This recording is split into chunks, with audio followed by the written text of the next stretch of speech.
구약성경 느헤미야 5장 1절부터 5절의 말씀입니다. 느헤미야 5장 1절부터 5절 말씀을 우리 한 절씩 교독해서 읽겠습니다. 제가 먼저 읽습니다. 그때의 백성들이 그들의 아내와 함께 크게 부르짖어 그들의 형제인 유다 사람들을 원망하는데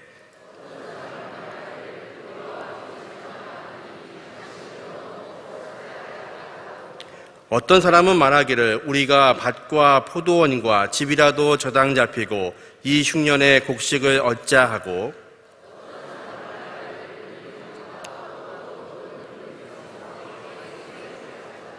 같이 읽습니다. 우리 육체도 우리 형제의 육체와 같고 우리 자녀도 그들의 자녀와 같거늘 이제 우리 자녀를 종으로 파는도다. 우리 딸 중에 벌써 종된 자가 있고 우리의 밭과 포도원이 이미 남의 것이 되었으나 우리에게는 아무런 힘이 없도다 하더라. 아멘. 이 시간 느헤미야의 분노라는 제목으로 담임 목사님 말씀 증거해 주시겠습니다. 오늘 예배 오신 여러분들을 환영합니다. 반가워서 목이 다 메네. 옆에 계신 분, 뒤에 계신 분하고 인사하겠습니다. 하나님이 걸음을 넓혀주시기 원합니다 하고 인사하시겠습니다.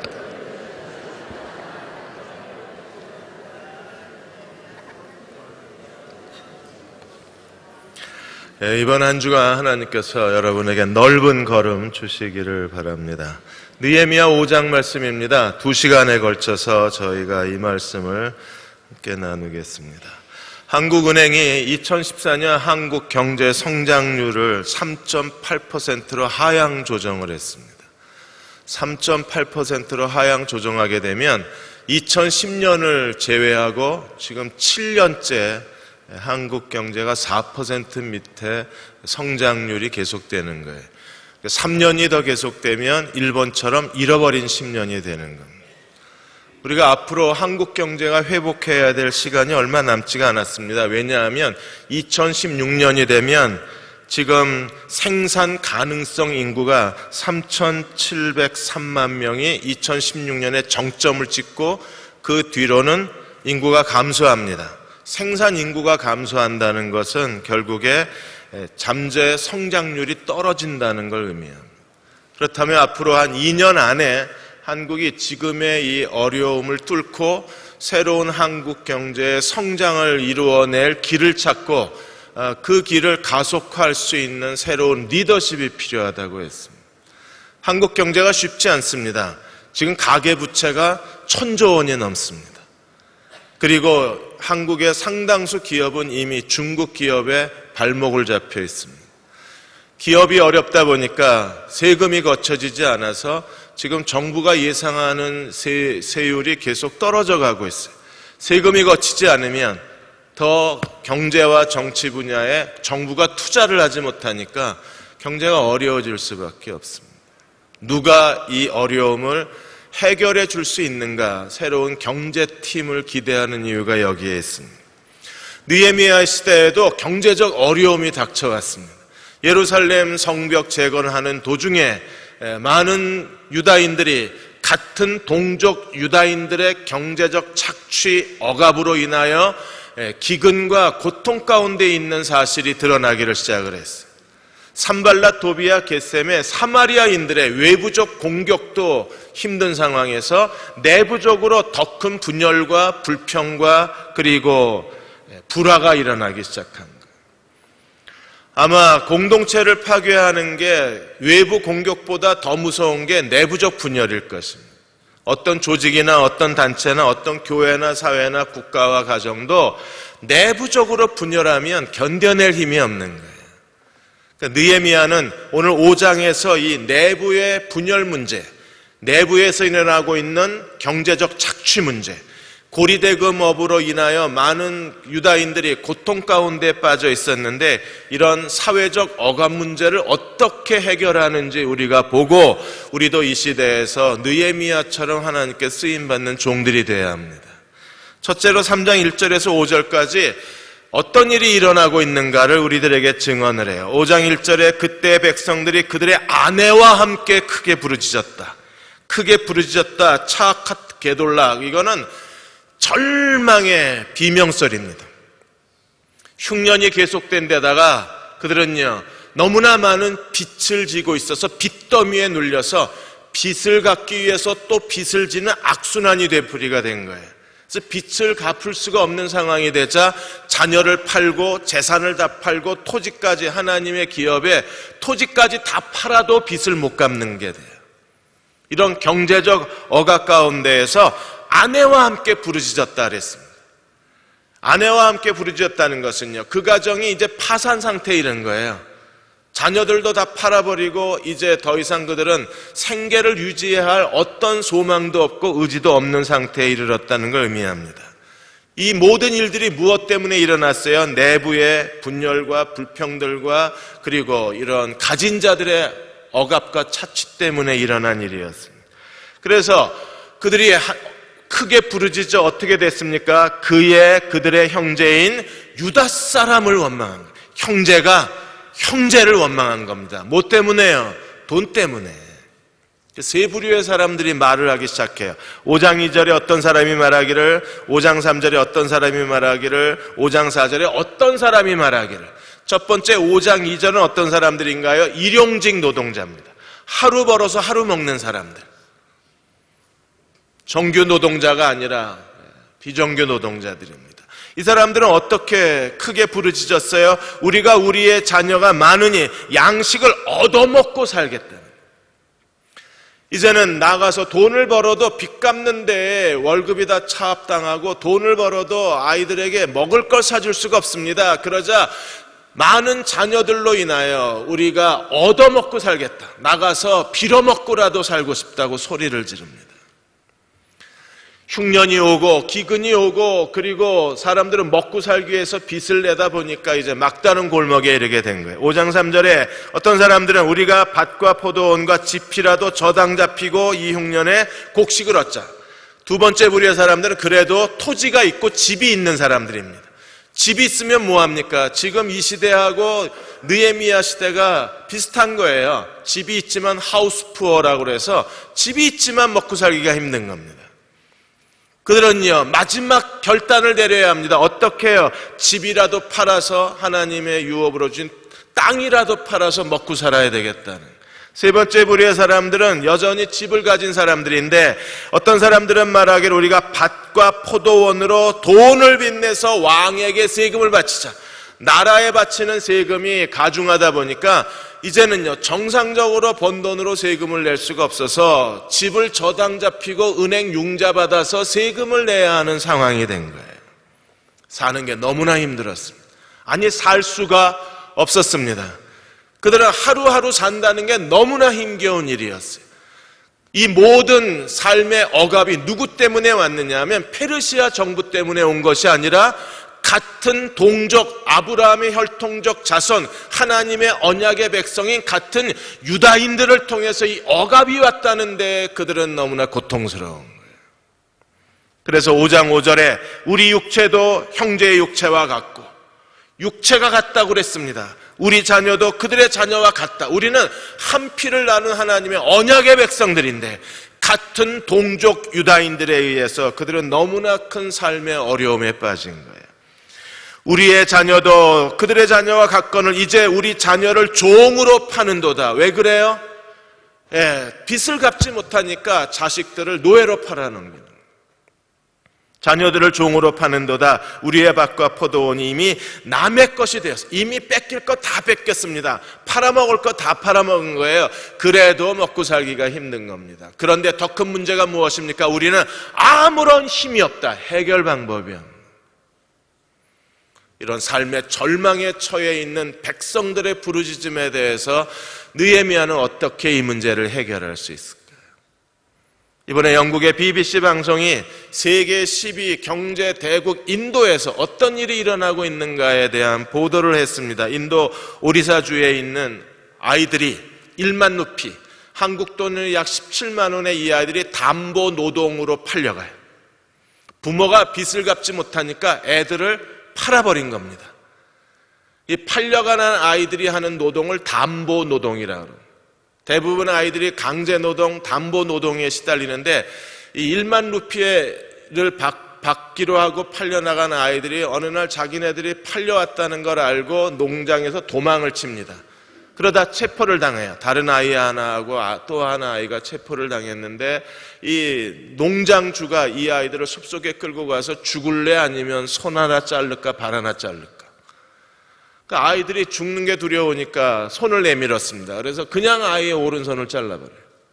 그게 그대로 카메라에 잡힌 겁니다.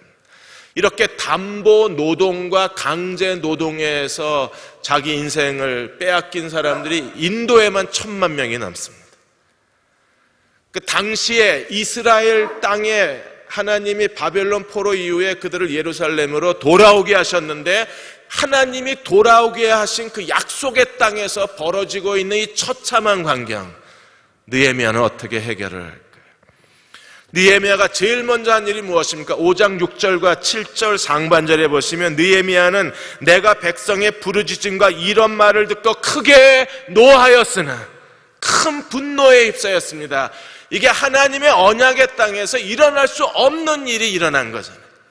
하나님의 약속의 백성이 같은 약속의 백성을 이렇게 돈 때문에 탄압하고 고리대검으로 탄압하고 많은 빚더미에 올라앉아서 그들에게 집을 빼앗고 심지어 자식까지 빼앗고 그들의 미래까지 다 빼앗는 이런 비인간적인 비인륜적인 일이 유대 사회 안에서 일어났다는 사실에 대해서 느헤미야가 지금 크게 분노하고 있는 거예요. 사랑하는 여러분, 오늘 이 시대에 하나님의 교회, 하나님의 사람들은 이 느헤미야의 분노를 다시 회복해야 합니다.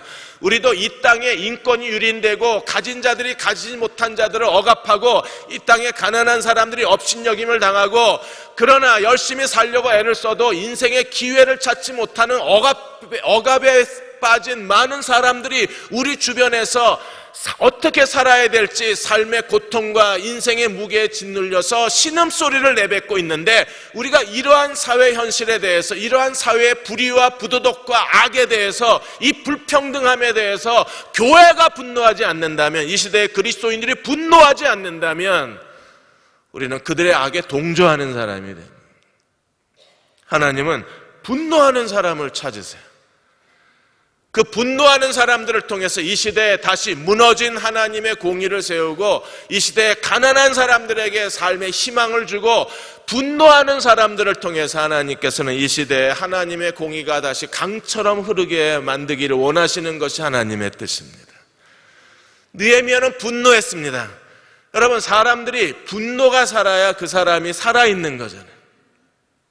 오늘 아침에 교회에 오는데 아마 택시 운전사가 실수를 했는지 오토바이 타고 가는 아저씨가 택시 운전사를 향해서 계속 분노의 소리를 지르면서 운전을 하셨어요.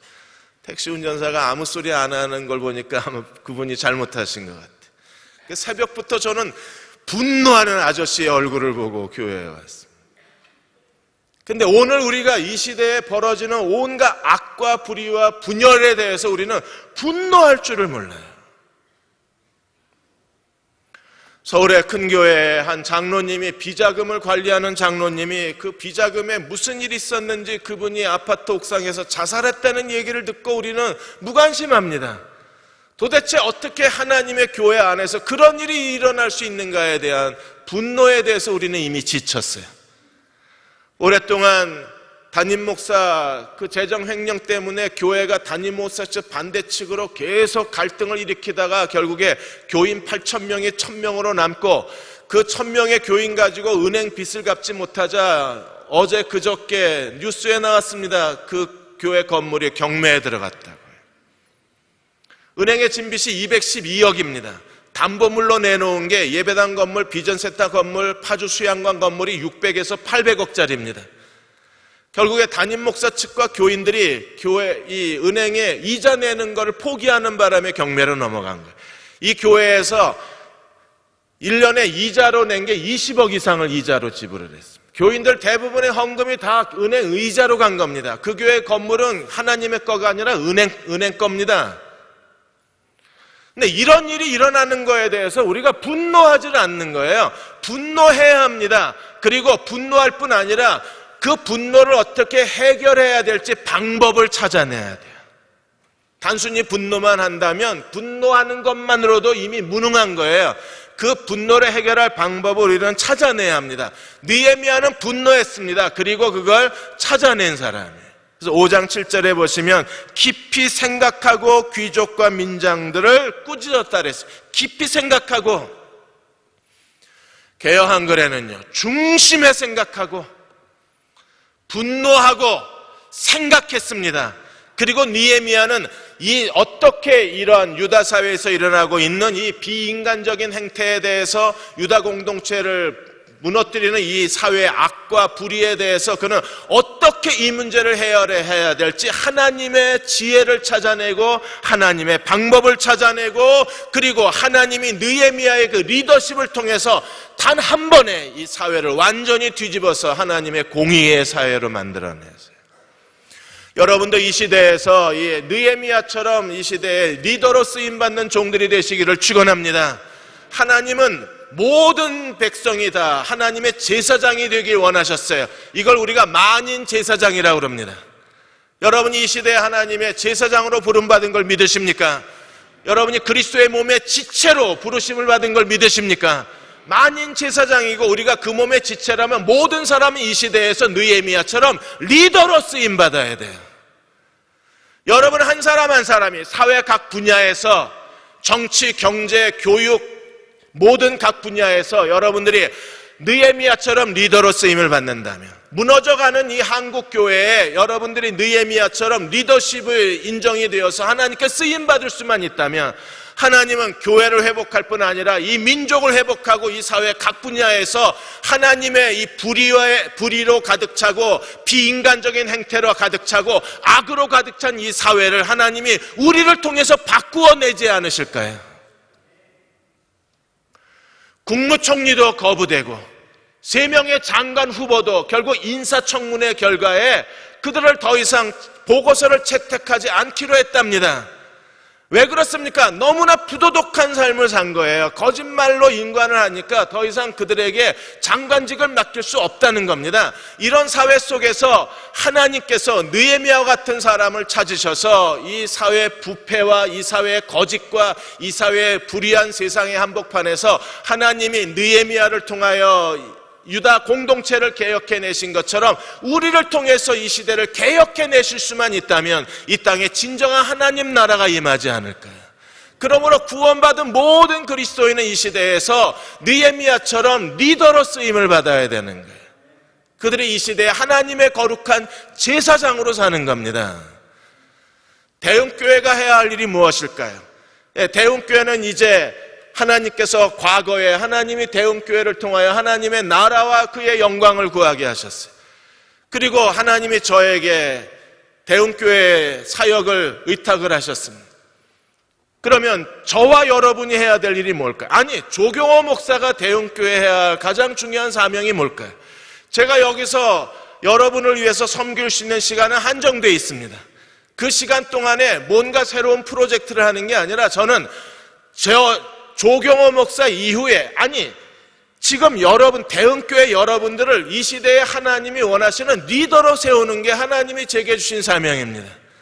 하나님 분명히 이 일을 말씀하셨고, 저는 여러분들을 이 시대에 정치와 사회 각 분야에서 또 하나님의 교회에서 아니면 여러분의 각 가정에서 하나님이 여러분을 통해서 어떻게 하나님 나라를 확장하고 하나님의 영광을 가져오고 하나님의 은혜의 통로가 되게 할 것인가, 여러분을 이 시대 앞에 하나님 앞에 세우는 게 조경호 목사가 해야 될 일이에요.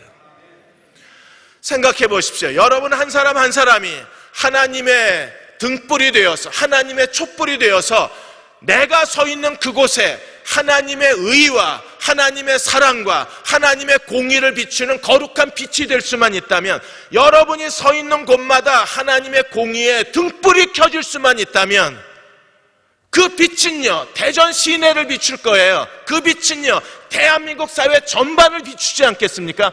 여러분 한 사람 한 사람을 세상의 빛으로 세우는 것이 제가 해야 할 일이고 대흥교회가 해야 할 중요한 사역이에요. 2005년도에 전 세계에서 굶어 죽는 아이가 지금 5초마다 한 명입니다. 우리가 뭔가 이 세상에 해야 할 일이 있지 않을까요? 5초에 한 명의 아이가 굶어 죽어요. 3분마다 비타민 A가 부족해서 3분마다 한 명의 사람이 실명합니다. 전 세계 10억 명이 기근 가운데 있습니다. 지금 이러한 사회, 이 모든 일들이 왜 일어난 거예요? 불평등 때문에 일어난 겁니다. 한쪽에서는 개와 고양이에게 먹이는 음식이 남아돌아서 쓰레기통에 버리는데 또 한쪽에서는요, 하루 250원이 없어서 아이들이 굶어 죽어가고 있는 거예요. 그렇다면 우리는 뭔가 이 시대에 우리가 해야 할 일을 찾고 그거에 대해서 분노하고 깊이 생각하고 뭔가 방법을 찾아내야 되지 않을까요? 제가 수원에서 목회했을 때 거기 효행원이라는 그 고아원인 시설이 있었습니다. 저희가 교회 개척 첫날부터 그 효행원을 돕기를 시작을 했는데, 제가 아는 한 자매가 그 효행원에 다니다가 그 중에 아이 하나, 이 부부가 아이가 없어요. 그래서 효행원 아이 하나를 자기 자식처럼 키웠습니다. 4년 대학 다 보내고 그 다음에 교원대 졸업을 해서 그 선생님 시험 보고 춘천에 선생님으로 발령받고, 그 아이를 이 부부가 그 한 아이지만 그 한 아이의 인생을 완전히 바꿔놓은 거예요. 멀리 큰 일을 하려고 하는 게 아니라 지금 당장 내가 할 수 있는 작은 일 하나를 우리가 감당해낸다 그러면 그곳에 하나님의 공의의 빛이 비추기 시작하고 그 빛은 또 다른 사람들에게 하나님의 빛이 되고 하나님의 은혜가 되고 하나님 사랑이 되지 않을까. 그 아이나 아이들, 학생들을 가르칠 때 그 선생님은 아이들한테 그렇게 얘기합니다. 자기는 고아였다. 그러나 고아가 아니라고. 누구보다도 자기를 사랑해주는 분이 있어서 여기까지 올 수 있었다고 말합니다. 제가 전에 살던 데에는 아파트에서 재활용하기 전날 그 아파트를 한 바퀴 도시는 아주머니 한 분이 계십니다. 그 아파트에 항상 와서 쓰레기 폐지를 줍는 할머니 한 분이 그 아파트 단지 근처에 사셨어요. 그 할머니를 돕겠다고, 그 할머니는 작은 조그만 손수레 하나 끌고 그 골목마다 다니면서 폐지를 모으시는 분이니까 그 할머니 돕겠다, 이분이 권사님이십니다. 그 할머니 돕겠다고 자기가 미리 아파트 아는 집을 한 바퀴 돌아서 폐지를 이만큼 쌓아놔요. 그리고 밤이면 남편 불러다가 그 폐지를 할머니 집에다 옮겨드립니다. 여러분, 그래봐야 그게 1,000원도 안 된대요. 일주일에 1,000원도 안 되는 겁니다. 그런데도 할머니는요, 그 폐지를 받아들일 때마다 우신대요. 결국에 그 할머니도 그 권사님 따라서 자기 사는 근처에 교회를 나가기 시작하셨어요. 그게 빛이에요. 우리가 하나님 앞에 분노하고 깊이 생각하면 얼마든지 이 땅에서 실천해야 될 많은 일들이 있습니다. 지금 대흥교회에, 농촌교회에서 여러분들에게 꿀 팔아달라, 조청 팔아달라 계속 물건이 올라옵니다. 귀찮아하지 마십시오. 어차피 사 먹을 거면 그거 사도 돼요. 왜? 농촌교회 목사님들이 그걸 자기 주변에 농사 짓는 분들에게 그걸 수거해서 도시에 있는 교회에 갖다 줄 땐 절박한 겁니다. 정말 도움이 필요하니까 그걸 도시교회에다 팔아달라고 요청하는 거 아니겠어요? 여러분이 농촌교회 목사라면 그거 도시교회에다 부탁 안 하겠습니까? 나라도 부탁해요. 왜? 농촌을 살려야 교회가 사는 거니까. 그리고 교회가 하나님의 사랑을 보여주어야 그들에게 복음이 들어갈 거 아니에요. 일부러라도 우리가 구입을 해줘야 되는 게, 그게 깊이 생각해야 될 문제 아닐까요? 사랑하는 여러분, 이 시대에 여러분들이 하나님이 쓰시는 이 시대의 리더가 되어 주십시오. 리더가 윗자리에 있는 사람이 리더가 아니라 그리스도를 믿고 구원받은 모든 하나님을 예배하는 예배자들은 이 시대에 리더로 쓰임을 받아야 돼요. 그리고 그들을 통해서 하나님이 새로운 방법, 사회개혁의 방법, 우리가 적은 일에 실천할 수 있는 방법들을 찾아낸다 그러면 하나님이 그분들을 통해서 이 사회를 변화시켜 내실 수 있을 겁니다. 하나님의 공의가 지배하는 세상으로 만들어내실 수 있을 거예요. 우리가 서 있는 그 자리에서 우리 한 사람 한 사람이 착한 행실로 하나님의 거룩한 빛을 비추기만 한다면 하나님은 그 일을 이루어내실 것입니다. 마지막으로 세 번째 8절에 13절까지 느헤미야는 어떻게 개혁을 했습니까? 7절 하반절에 보시면 그 형제에게 이르기를 책망하여 이르기를 너희가 각기 형제에게 높은 이자를 취하는도다 하고 대회를 열고 그들을 쳤다. 쳤다 두 번이나 나와요. 꾸짖고 쳤다. 느헤미야는 귀족과 민장들, 당시의 권력과 부자들을 공개적으로 그들을 국민재판에다가 고발해버렸습니다.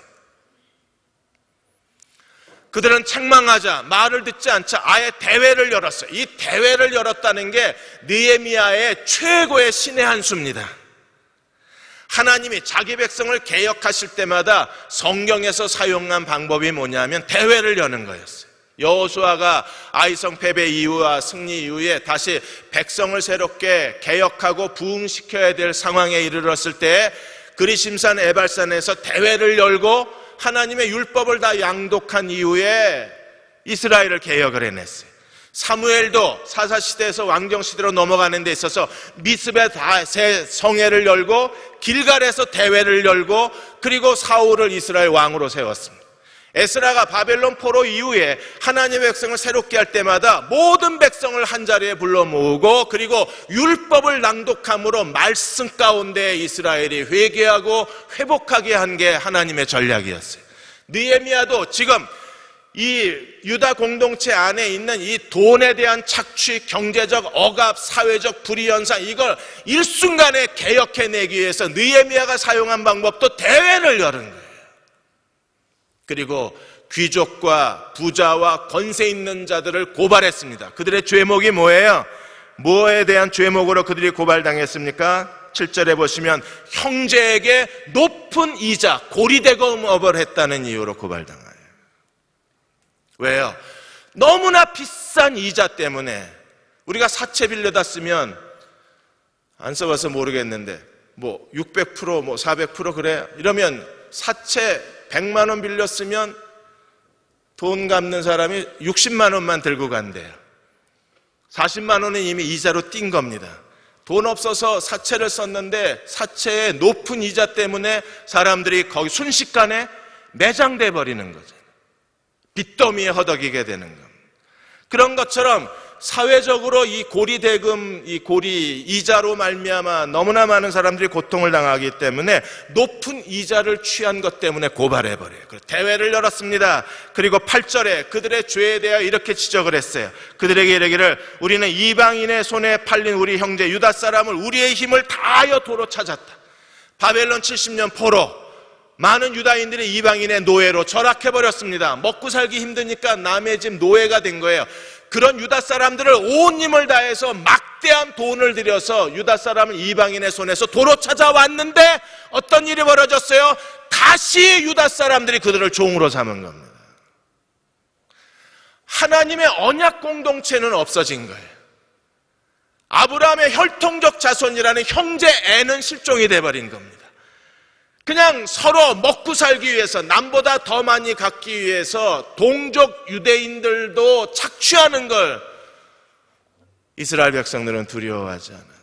이민사회에 가보면 이민 오신 분들이 제일 두려워하는 게 한국 사람이 한국 사람 두려워합니다. 제일 먼저 호주머니 터는 게 한국 사람이니까.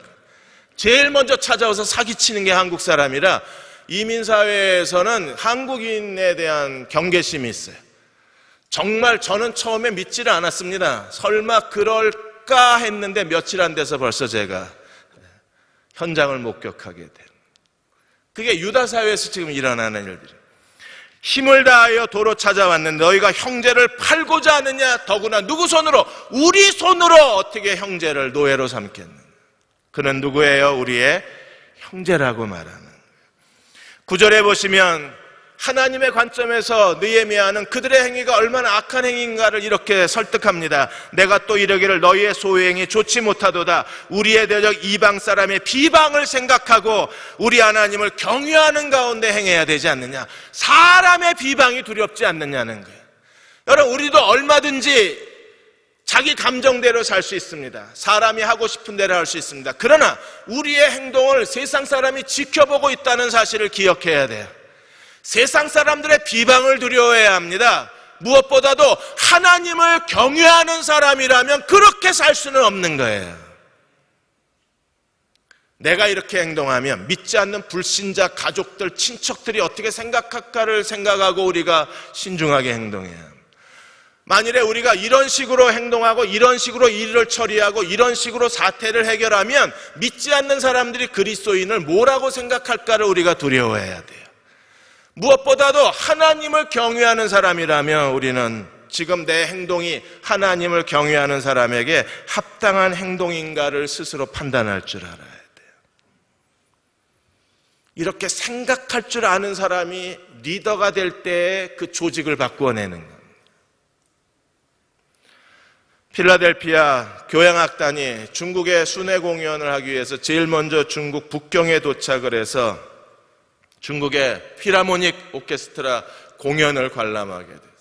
근데 필하모닉 오케스트라 이 중국 그 연주자들의 연주가 그렇게 솜씨가 좋지는 않았습니다. 그러니까 필라델피아 교향악단 단원들이 볼 때 이게 수준이 떨어진 거예요. 그런데도 뭐 웃을 수도 없고 그냥 거기 관람하러 왔기 때문에 가서 계속 지켜보고 있었습니다. 그러다가 이제 일장이 끝나니까 중국 지휘자가 예의상 유진 올만디에게 지휘봉을 줘요. 2악장부터는 유진 올만디가 지휘를 하는 겁니다. 중국 필하모닉을. 근데 유진 올만디가 딱 지휘하는 순간에 중국 필하모닉 음색이 달라져요. 그래서 이 필라델피아 교향악단 단원들이 뭐 오래전부터 잘 알고 오래전부터 연습까지 같이 한 사람처럼 순식간에 그 중국 필하모닉 사람들의 연주가 확 올라가는 거예요. 그래서 거기서 깨닫는 게 뭐냐 하면 지휘자의 중요성입니다. 똑같은 중국 필하모닉이었는데 중국인 지휘자가 연주했을 땐 서툴렀는데 유진 올만디 세계적 지휘자가 지휘하니까 순식간에 그 모든 곡의 베토벤 교향곡 5번을 연주했는데 순식간에 최고 수준의 연주를 해내는 거예요. 그러니까 결국에 연주자들의 실력도 문제지만 더 문제가 되는 건 누가 리더가 되느냐의 문제예요. 지금 느헤미야는요, 너희의 소위가 옳지 못하도 하나님의 관점에서 자기 행위를 보게 만들어주고, 그리고 지금 그들이 하는 일이 얼마나 죄악된 일인가를 역사적 관점에서 증언하는 거예요. 겨우 사다 놨는데 너희가 다시 종을 삼냐? 그래, 너희의 행위가 옳다고 그러자. 그러면 이게 이방인들은 너희의 행위를 보고 뭘 생각하겠냐? 그리고 이게 하나님 앞에서 과연 하나님을 경외하는 자에게 합당한 행동이냐를 지금 묻고 있는 거예요. 리더의 관점에서 그들은 새로운 관점에서 자기 행위를 객관적으로 보게 만들어준 겁니다. 그리고 순식간에 느헤미야는 이 대회에 그들이 무엇을 해야 할지 어떻게 선언합니까? 10절에 보시면 나와 내 형제와 종자들도 역시 돈과 양식을 백성에게 구워 주었거니와 이제는 뭐 하자? 이자 받기를 멈추자. 왜? 이자 때문에 이 모든 일이 일어난 거니까. 너무 과도한 이자 때문에. 이자 받지 말자. 그리고 11절에 그들에게 받은 담보물 다 돌려주자. 오늘 다 돌려주고 이제부터는 더 이상 이자를 받지 말자. 왜? 너무나 굶어 죽어가는 사람이 많으니. 느헤미야의 이 단 한마디의 선언으로 인해서 어떤 일이 벌어져요? 12절에 보시면 그들이 말하기를 우리가 당신의 말씀대로 행하여 돌려보내고 그들에게 아무것도 요구하지 아니하리이다. 그들은 결단을 내립니다. 자기들이 얼마나 잘못된 행동을 했던가는 깨닫는 거예요. 이게 역사적으로도 잘못되고 하나님의 관점에서도 그들은요, 하나님 앞에 불의와 온갖 악행을 저지른 겁니다. 하나님의 공의를 드러내지 못한 거예요. 그러므로 그들은 스스로 하나님 앞에 회개하고 결단하기를 우리가 다 집이나 자녀나 그리고 밭이나 논이나 토지 잡은 담보물로 잡은 거 다 돌려보내고 그리고 더 이상 이자 받지 않겠습니다. 여러분, 이렇게 그들이 결단을 했을 때 거기에 있던 백성들이요 환호성을 지르지 않았겠어요? 그래서 13절에 다 아멘, 그리고 다 여호와를 크게 찬송할 수밖에 없었습니다. 왜? 그 무거운 빚더미에서 다 자유를 얻었습니까? 무거운 짐에서 해방을 받았습니까? 그런데 느헤미야가 얼마나 철저한가 보십시오. 그들이 결단을 했는데도 불구하고 느헤미야는요, 제사장을 불러다가 맹세까지 시킵니다.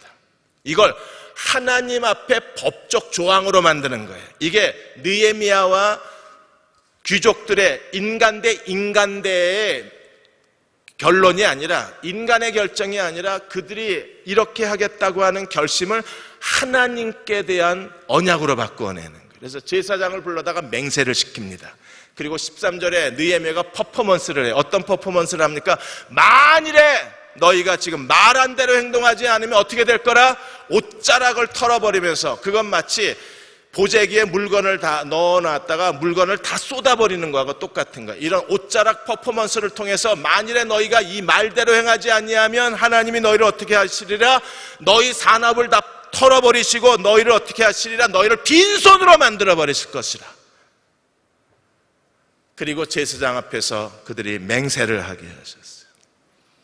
고통스러운 문제가 단 한 번으로 끝났습니다.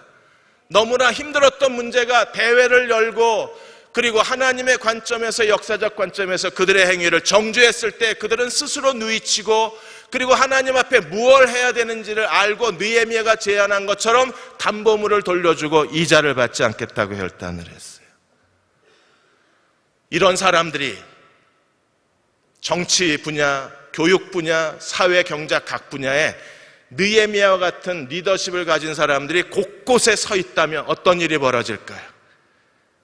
하나님은 이 사회의 모든 불의를 다 제거하시고 이 사회의 모든 불평등을 개혁해내시고 하나님의 공의가 이 땅에 임하도록 하나님 역사하지 않으실까요? 여러분이 그 리더 중에 한 사람이 되어주십시오. 하나님은 여러분을 이 시대에서 세상의 빛과 소금으로 쓰시기 위해서 우리를 먼저 구원하신 거예요. 교회만 다니는 사람이 되지 말고 분노할 줄 알고 생각할 줄 아는 사람이 되어 주십시오.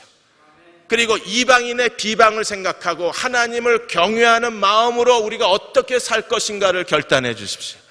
그리고 세상 속에서 하나님의 공의의 거룩한 빛이 되어주는 순간 하나님은 이 시대에 하나님의 공의가 강물처럼 흐르게 만들어 주실 거예요.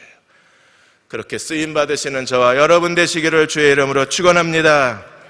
영을 부어주셔서 가물어 메마른 땅 같은 저희들의 삶이 다시 성령 충만하게 하여 주옵소서.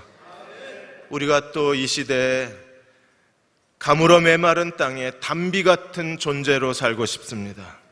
세상은 정말 험하고 탐욕과 이기주의가 팽배하고 사람들은 자기밖에 알지를 못합니다.